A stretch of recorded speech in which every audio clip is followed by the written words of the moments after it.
Hello! It's a very big universe out there, and there's a lot of planets and stars and places to hide. But everyone watching this video and me and the star of the show, this guy, we all just happen to be on the same piece of dirt. And I think that's not a coincidence, and I think that makes us family. So I share with family things that I as a person think could help you, only because they're things that I've realized in my life that could help everyone else. If you choose to take the time to think about your life. So today I want to just talk about living for this world, ego, or living for your eternal existence. You can also call it living with spirit, living for spirit. Okay? So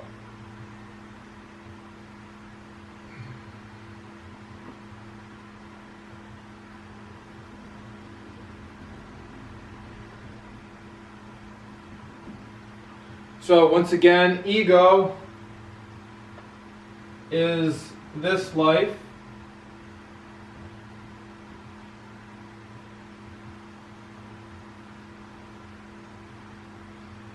Or you just call it your eternal.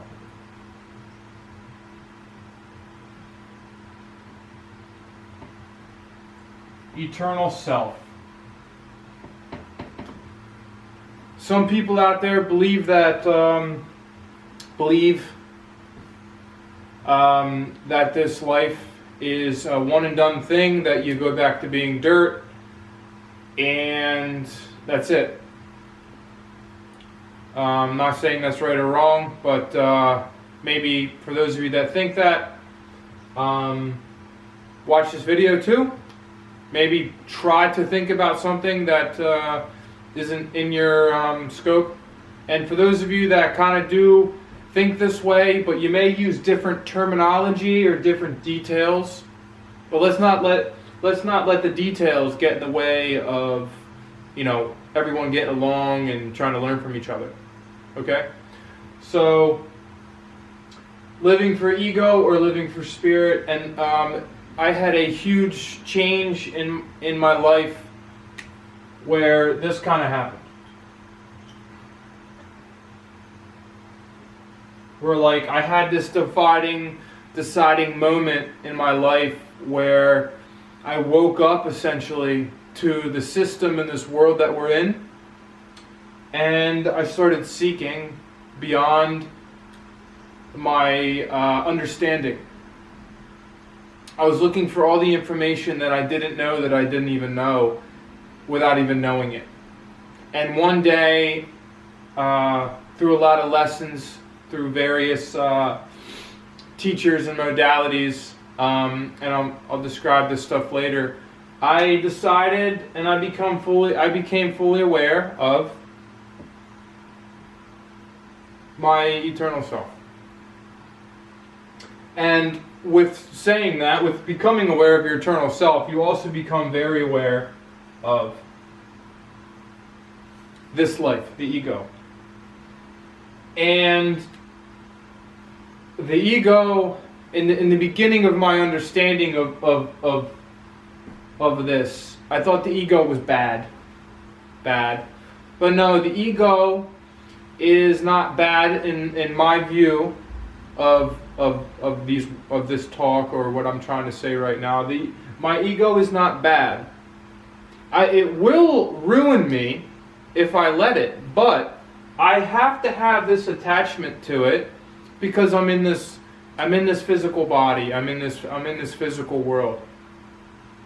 So my goal, and I'm constantly reevaluating myself to make sure that this is my number one and my ego is my number two. Essentially, the ego is in my shadow.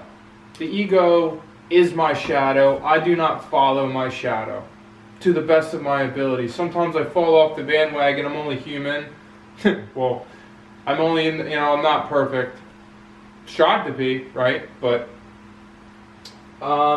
so when I kind of woke up to my ego, and I'm just gonna write some things down that help me keep my ego always been like, right here where I want it, in my pocket, essentially. I keep my ego in my pocket, all right? And the things that help me tremendously that I'll talk about right now is, the first one is meditation.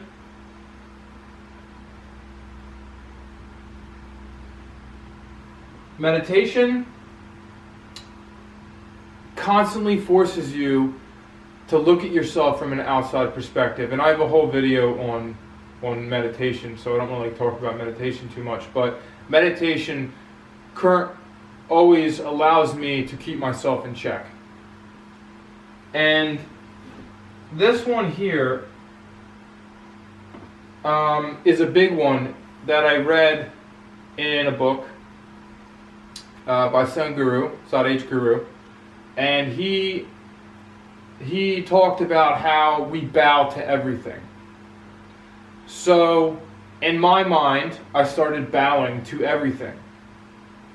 Every living thing. Dogs, plants, your insect on the floor, every human, because I am no better than any living thing on this planet. No rock, water, animal, or human do I take precedence over. I don't see myself as being superior to any of it. I just see myself in a different place, and we're all one. So I'm going to just call that bowing to everything, or bow to all / everything.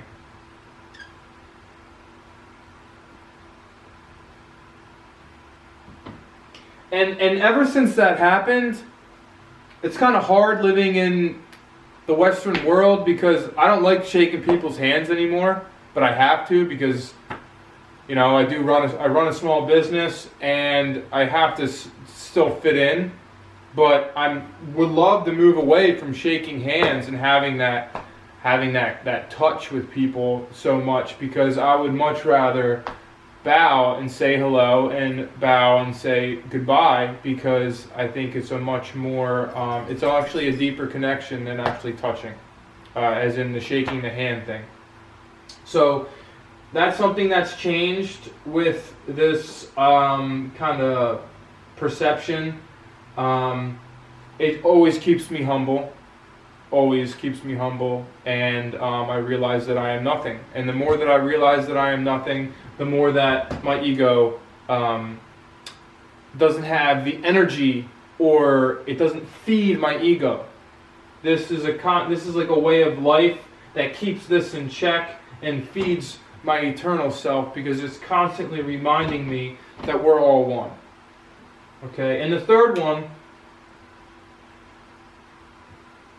is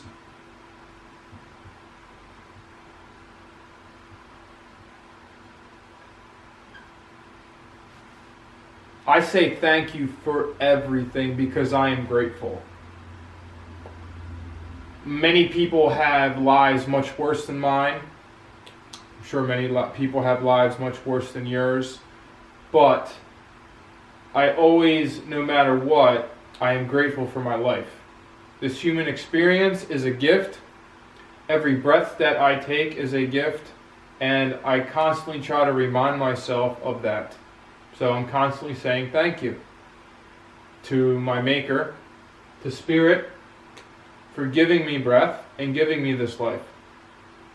And I think a lot of people forget to do that, because we get so washed up in this crazy world, and I was washed up in it for a long time. And when I removed myself as much as I can from it, the more that I had space in my mind and my life to do these three things.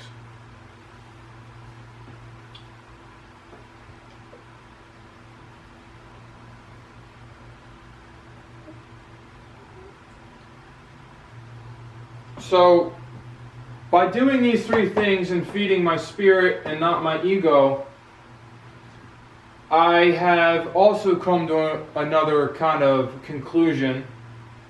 And everybody has their own picture of this. Everyone has their own, they all think, a lot of people think they have it right. And that's fine. You know, I don't think I have it right. This is just my perception. This is just, I hope maybe I can plant a seed within your mind to think a little deeper about things and come up with your own perceptions and your own picture of life. So what this has allowed me to feel and see is that there's a lot of pictures being painted out there of the truth, of what they call the truth, of what you know, whatever's out there. So anyway, so what I'm really trying to say is my actions in this life reverberate, carry on, however you want to say it, to the next one. And it's a real, like, putting it, like, there's no details, I'm not saying any names, I'm not giving any opinions in that. I haven't met too many people that can't deny that fact. Right? And if you are someone that can deny that fact, and you live for, you know, this world, that's fine. You're not right or wrong. But I just like to say, you know, like, maybe I'm right and maybe I'm wrong, but I would rather live that I'm right. And if I'm wrong, hey, I did everything I could to feed the right side of myself and to live. I believe that the divine is found with love, and that is where my eternal self needs to work its way back to. So I do everything I can to make the vibrations from here on out, from when the more that I wake up, because it's like as you're down, you know, you're moving down this path, my eyes keep opening greater and greater and greater to this, and sometimes it feels like it's too much. But you got to give yourself space in your life once you start working on yourself to integrate. If you don't integrate your path,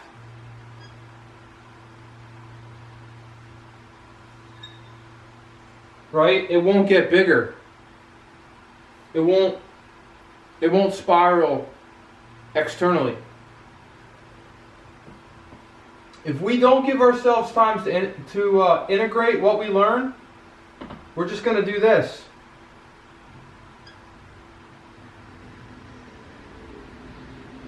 Oh, that's arrows, by the way. So, we're just going to do this, guys. And I did this for a long time. This is painful. This is pain. And this is going to try to talk to us to get us out of this. And if we don't listen, we're going to keep doing this, and we're going to get more pain and more pain and more pain. Because this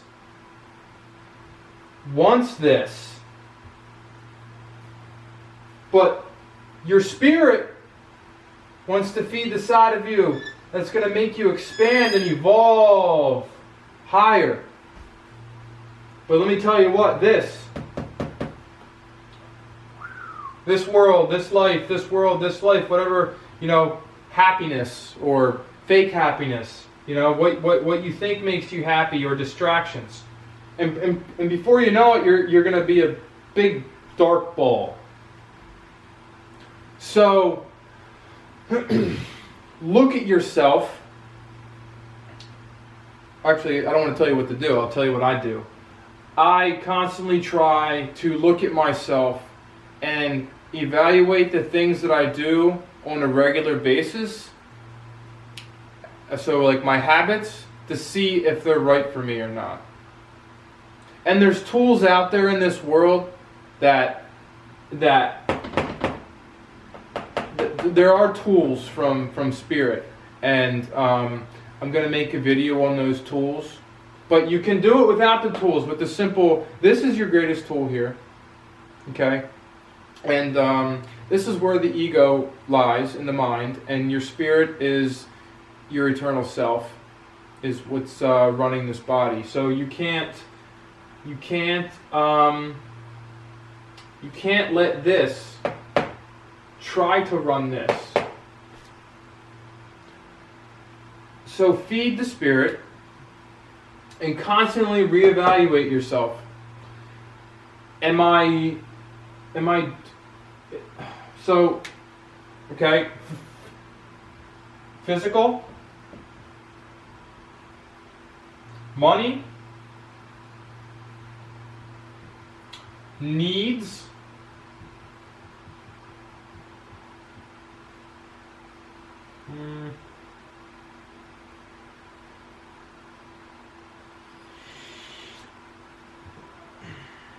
this is a big one, guys.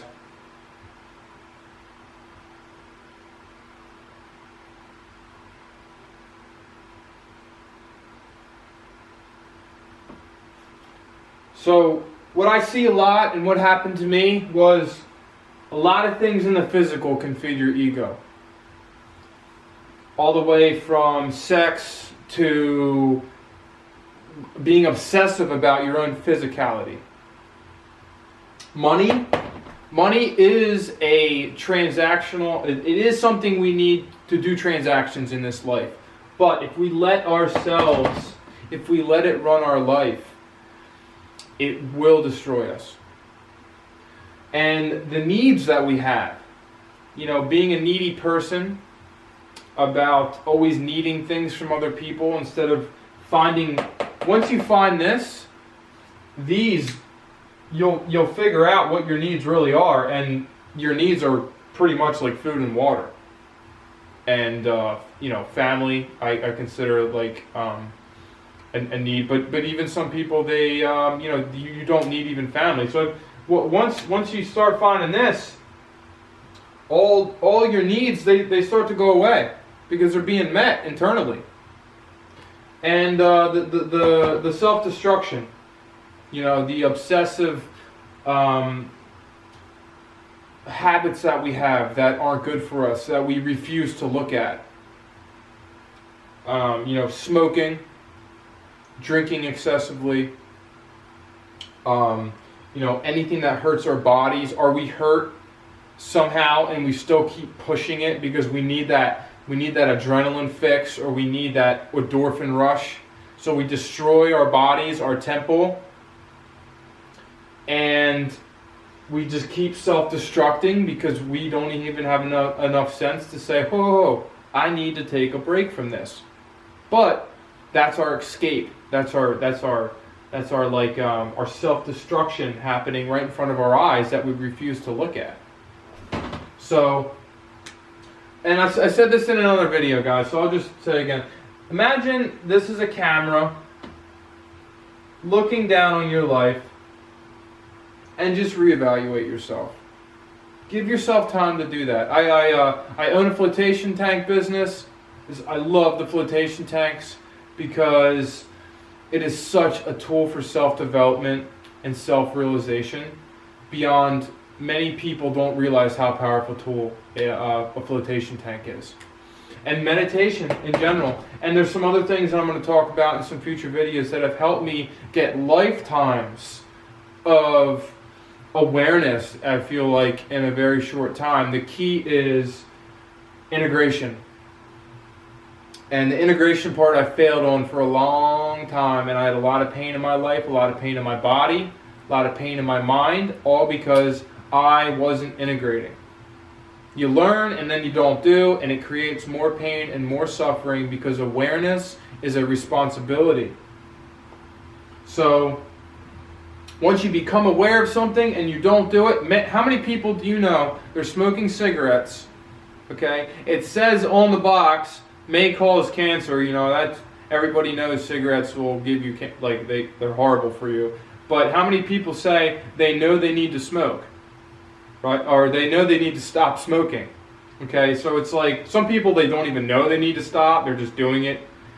But most people, they know they need to stop. So that is a constant self-destructive behavior that is repeatedly being repeated.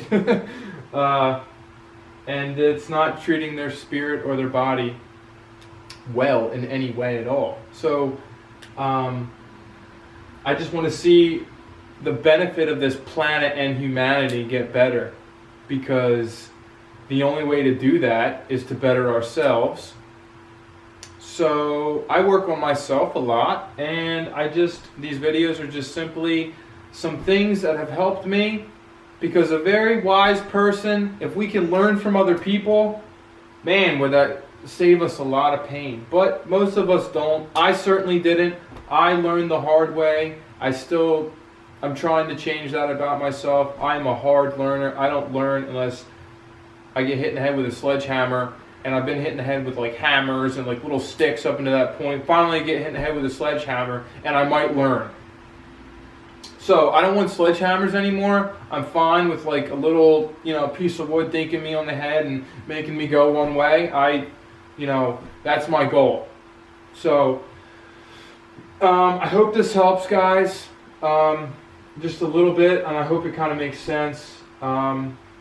Just remember that if you had one car to drive your entire life, your body, one car, your body, would you not treat it with the utmost respect? Would you not treat it with the best gas, with the best oil? You'd take care of the seats, you'd wash it, you take care of it, because you're in it and it's your only mode of transportation for your entire life. That is what our bodies are. They're our vehicle. For our spirit, that.